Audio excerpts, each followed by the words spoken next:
درسته. ببین این ابزاری که میخوام خدمت معرفی کنم اسمش از دفید فور تیچرز، یعنی بیشتر برای معلم‌ها شاید کاربرد داشته باشه. درسته. اما من خودم چند وقت پیش با توجه به اینکه که اطرافیان تو حوزه حقوق داره فعالیت میکنه، با این متنی در مورد اعاده دادرسی روبرو شدم. خب با توجه به اینکه با توجه به اینکه خب من کلاس دهمیم، این متن برام سنگین بود، نمی‌تونستم متوجه بشم اصلا در مورد چی داره صحبت میکنه.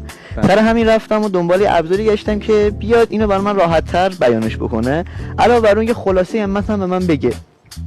یعنی متن بلند رو کوتاه‌تر هم بکنه و کامل. اتفاقا نه، مثلا میاد گسترش هم میده که ما بفهمیم در موردش داره صحبت میکنه. علاوه بر اون نه تنها گسترش میده، یه سامری یا یه خلاصه هم از متن به ما میده.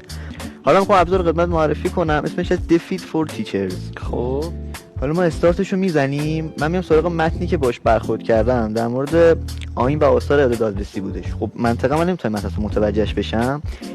فقط یه مشکلی داره ابزار، این که یه محدودیتی داره در مقدار متنی که بهش میدی. سر همین موضوع من فقط دو خط همین متن انتخابش کردم که مرتبط میشدش با ماده 447. این رو من حالا میام اینو من حالا کپیش میکنم میذارم داخل بخشی که یه بخش جذابی که این ابزار داره. پس توی این قسمت اول باید متنمون رو بذاریم.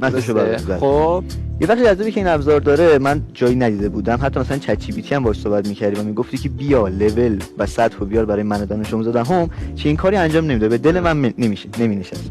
من این چیزی که دیدم یه بخش ریدینگ لول داره که شما از کلاس اول تا کلاس دهم و 11 به بالا که وارد دانشگاه میشه میتونید انتخاب کنید.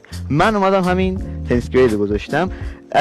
در واقع زبان برنامه میتونه فارسی مربوط باشه. به پایه تحصیلی الان رو پایه تحصیلی خودم دارم. خب من زبان برنامه‌ام که میتونه در واقع فارسی باشه، یعنی این موردم خیلی میتونه توش جذاب باشه و در نهایت جنریت خیلی کار کردن باش ساده است.